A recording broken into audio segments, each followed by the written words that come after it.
Hi, my name is Tariq Adar, and today we're going to be talking about action potentials and the drugs that modify them.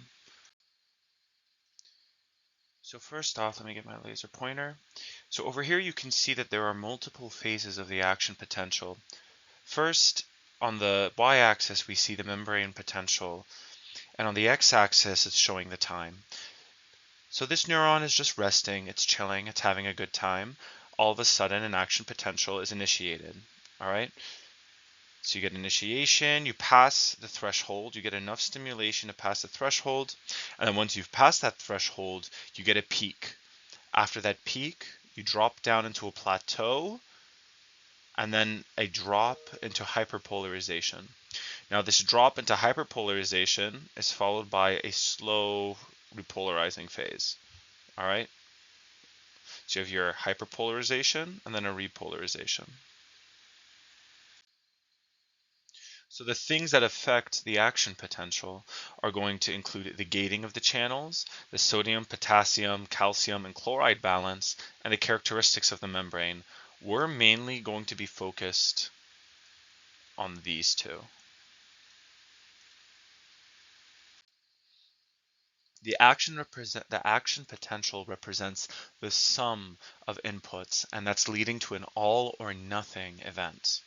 All right, it's the sum of inputs, and they are all or nothing. Those are very two important features of action potentials. So as you see here, the black represents the action potential, yellow represents the conductance of sodium. In other words, how well can sodium pass through the membrane? And then you have the potassium conductance in red. How well can potassium pass through the membrane? And what I want you to note is that the sodium conductance lies right on top of the peak for the membrane potential. So it is the sodium coming in through the membrane that leads to this peak. And then as it comes back down, notice how you have this increase in potassium conductance that begins when this starts to come down, right? And then it levels out again.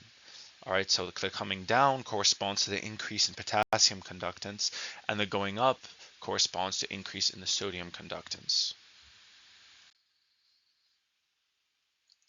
So in hyperpolarization, as you can see here, as opposed to depolarization. In hyperpolarization, you're going below that resting down from minus 80 to like minus 140. In depolarization, you're going up towards the threshold. Now, as you come here, you can see there's the total ionic current. All right, this is an action potential, right? Badoop comes down, and it comes back up. You have this current coming up. Well, here's what they did in an experiment. They blocked the potassium current, and that revealed the sodium current. Okay. And then when they block the sodium current, they can see the potassium current, and they're happening at different times. All right. That's not too particularly important. The main point I'm trying to emphasize here is that sodium and potassium are the two main ions involved in the action potential. And the maintenance of that sodium potassium pump that maintains the gradients for this is where a lot of the energy in our body goes to. And then the myelin sheath increases the speed at which signals are transmitted. So when we think about demyelinating diseases, there's a lot of them. But for example, you can think about multiple sclerosis would lead to that issue. And that's when the different white matter is just affected in the central nervous system. And then there are a lot of demyelinating diseases in the body that tend to lead to delayed transmission. So the first case, because we're going to focus on action potentials, is long QT. Long QT can happen from two things. There are two things that lead to the phenotype. There's a whole garden variety of mutations involved in the gain of function of sodium channels and the loss of function of potassium channels, right? But this gain of function in sodium and loss of function in potassium, what that's going to do, if sodium has a gain of function, it's going to prolong how long the that uptick part of the action potential is. If you have a loss of function in potassium channels, so I'll do that in blue, that's going to prolong how long it takes to come back down. And that's not good for heart cells. it's not that it damages them directly, but this prolongation of the QT can sometimes cause the ventricles to just act on their own because it's taking so long to have a depolarization and then a repolarization and then a long time for another signal to come, because you have to remember heart cells, it's kind of like a chain reaction. One has an action potential and they all have one because of their gap junctions. But in long QT, that prolonged QT renders the myocytes susceptible to entering what's called a torsade de pointes. All right, you can just for now know it as torsades. But torsades is pretty bad. You get this oscillating pattern that you don't want to see eventually, and then ventricular tachycardia eventually. So you get torsade de pointes, and then you can get ventricular tachycardia. And another thing, so notice that this is monomorphic. Now, if you're reading this and you're watching this, sorry, not reading this, if you're watching this and you're studying for neurology and trying to understand action potentials, you can sort of turn your brain off for the next few seconds. But if you're watching this as part of the cardiology playlist, what differentiates a monomorphic ventricular tachycardia from a polymorphic ventricular tachycardia is that this is monomorphic. This is not the torsade de pointes. This is just representing ventricular tachycardia. All right, monomorphic ventricular tachycardia. Torsade de pointes is polymorphic, so you could have like this and then that again. It's polymorphic. That jagged pattern has a bunch of different shapes and patterns within it. Versus in monomorphic, it's going to look all the same, just like that, with no variation. Now, tetrodotoxin, which we saw in that earlier experiment, is going to inhibit the fast-gated sodium channels. So what do you think that's going to do? It's going to affect the action potential. How? Because if you inhibit the sodium channels, you're not going to get a depolarization. So that's going to decrease the likelihood of getting an action potential. It's going to decrease the speed of the action potential itself. So it's going to decrease conduction of electric signals, right? In the long run, that's the big picture.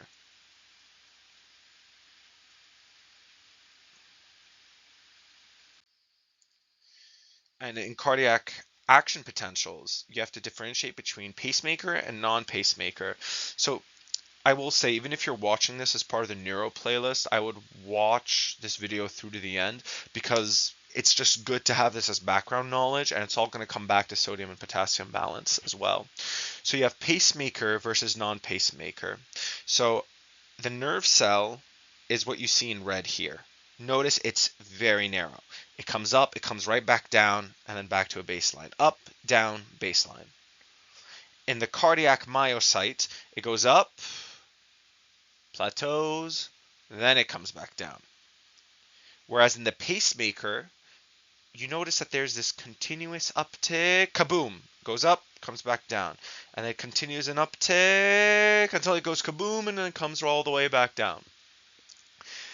That is unique to the pacemaker cells. So pacemaking tissue spontaneously depolarizes because of funny channels.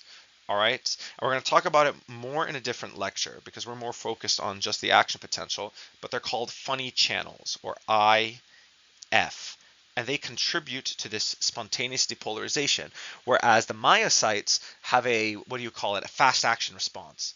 It's they fire. They're resting and then they fire. Nerve cells are resting, then they fire. Heart cells have spontaneous depolarization. The pacemaker cells of the heart specifically have spontaneous depolarization. These funny channels allow sodium to leak in through the membrane until it can fire. So case 3 is vagal sympathy. So what I want you to keep in mind is the heart receives muscarinic input through the vagus nerve. Now, the vagus nerve is going to decrease the rate of fired action potentials because it's going to mess with funny channels and it's going to slow down the calcium currents. So the overall effect of that is you can see phase 4 slope decreases, so it takes a longer time to get to this threshold. All right, and that's the result of vagal influence. Through the vagus nerve, and that's going to be your parasympathetic nervous system, your muscarinic system. So atropine is going to mimic this. All right. So atropine is going to do the same thing because atropine is a muscarinic. All right. On the other hand, sympathetic stimulation is going to increase the speed of the spontaneous depolarization so that you get to that threshold quicker. All right, so let's say you're working out, you have a lot of adrenaline, this input from your sympathetic nervous system, and what that's going to cause is a increase in the slope of the phase 4 so that it depolarizes more easily. And that's all because of sodium trickling in through these funny channels. And here, this is just for your edification. Feel free to pause and refer to it if you want. So Class 1A antiarrhythmics are the sodium blockers, all right? And those, remember, that's responsible for the uptick. Sodium is that first upwards part. So that's going to bind to fast sodium channels. It will not bind they will not bind the funny channels, only the fast channels. Right, you have fast and you have funny. Funny is for the pacemaker tissue, for that slow spontaneous depolarization. Fast is going to inhibit just the myocytes, that phase 0, that upshoot. All right, so which cardiomyocytes are going to be involved? Not the SA node, not the AV node. To an extent, the His-Purkinje system will be involved because it kind of has features of both. But what it's mainly going to target are the myocytes themselves. All right, and we'll talk about when we're going to use which one of them. And it spares the nodal tissue, okay? Because phase 0, I wrote mediated here, that's a bit of a typo. Phase 0 is affected by calcium channels and by, by the funny channels, all right? So this spares nodal tissue. That's the bigger point of this slide.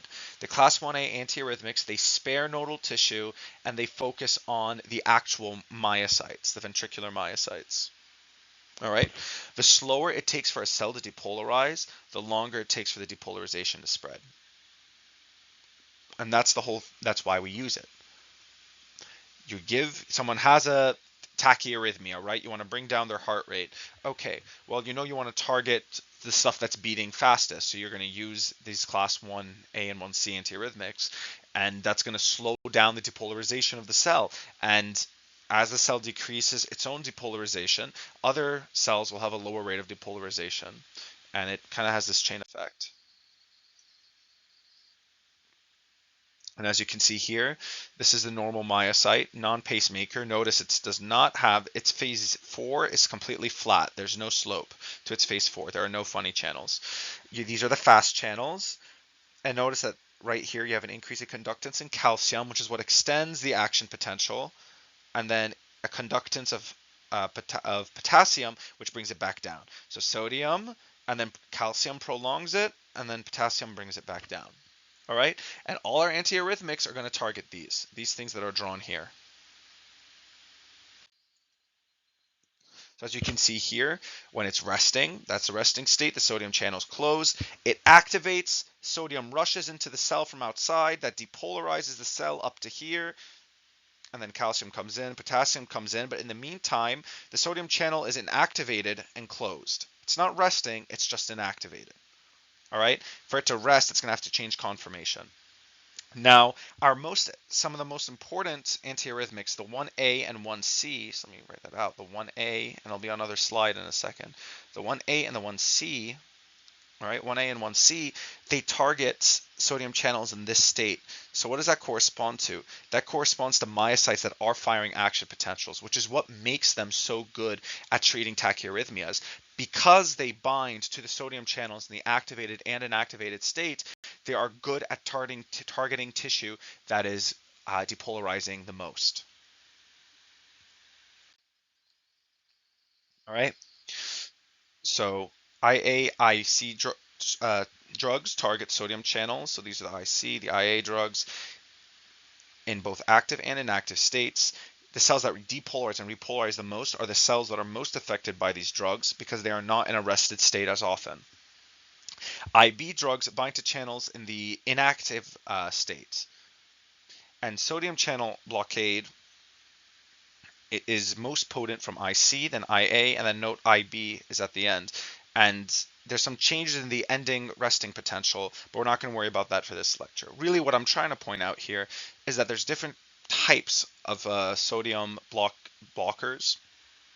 And for the cells that are depolarizing a lot for like a lot of arrhythmias, you're going to use a 1A or a 1C because they target the sodium channel in the entirety of its active and inactive conformation, whereas IB drugs don't. So so 1A will be like your quinidine and your flecainide. This is a typo. This should be lidocaine. It's not my figure, but I'll just correct it here. That's lidocaine. I don't know. Maybe lidocaine exists, but I'm pretty sure that's supposed to be lidocaine. Note, lidocaine is also used as an anesthetic, and it causes weak sodium channel blockade. So it also inhibits this uptick, is also inhibited in nerve tissue when you inject lidocaine into the skin. All right, and last of the, not last, but we're getting closer to the end now. You have your class 2 antiarrhythmics, and that's more beta blockade. Beta blockade is going to decrease GS activation.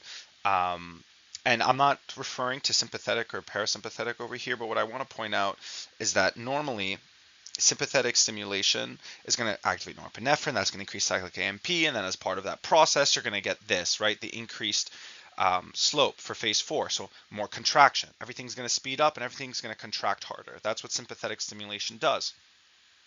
So what you can do is you can use beta blockade, and by using beta blockade, it's going to be as if you're not providing a muscarinic, you're not providing vagal influence, but you're tampering with the sympathetic influence when you use a beta blocker, right? Because beta blockers block adrenergic signaling. So for example, the prototypical example is going to be metoprolol. And by using metoprolol, you're going to decrease the activation of this GS protein over here. You're going to decrease activation of this GS protein. So when you knock out the extent to which that GS protein is active, you interfere with adenylyl cyclase. By interfering with adenylyl cyclase, you're interfering with cyclic AMP, and by interfering with cyclic AMP, you're interfering with heart rate, contractility, and conduction velocity. And as we come here, we come to the class 3 antiarrhythmics used for reentrant tachycardia. These are going to be your potassium channel blockers. This is going to be your amiodarone, your sotalol, your butylide. Then you have your class 4s, which target potassium channels, the L-type potassium channels. And that's going to be your verapamil, your diltiazem. I didn't write it here. Let me add it in. Your verapamil, diltiazem. Now, I just kind of want to review off this slide real quick. Note here that the calcium channels open for a bit during the plateau phase. So if you block the plateau, if you decrease that plateau phase, you can interfere with the action potential. And if you interfere with repolarization using amiodarone, sotalol, or butylide, you're also able to treat an arrhythmia. These are pretty good for the supraventricular tachycardias. Okay. And over here, I just have I'm kind of putting this side by side. Like you can see, you have your sodium channel blockers, your 1A, your procainamide, your 1B, your lidocaine, 1C, your flecainide. And those are all targeting phase 0 of the action potential, which in phase 0 corresponds to what? It corresponds to increased sodium conductance, sorry.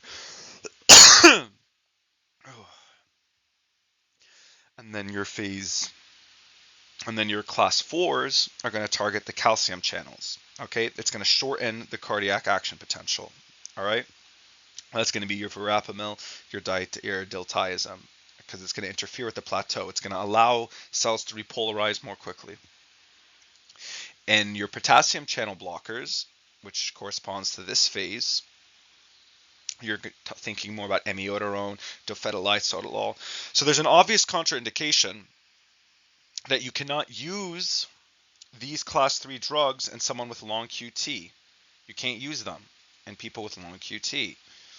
Why? Why is amiodarone contraindicated in long QT? Well, it's contraindicated in long QT mainly because if you prolong this action potential with someone who already has a prolonged action potential, that could go and throw you into torsade de pointes. All right. There's a couple of other drugs. We're not going to talk about them too much. Just know that adenosine is used in the treatment of SVTs caused by AV nodal reentry.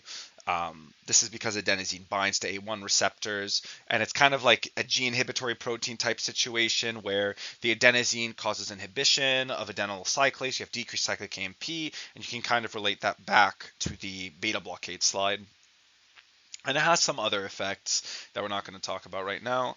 And digoxin can be used to reduce ventricular rate when atrial flutter or AFib is at play. That being said, it's not commonly used because of its toxicities.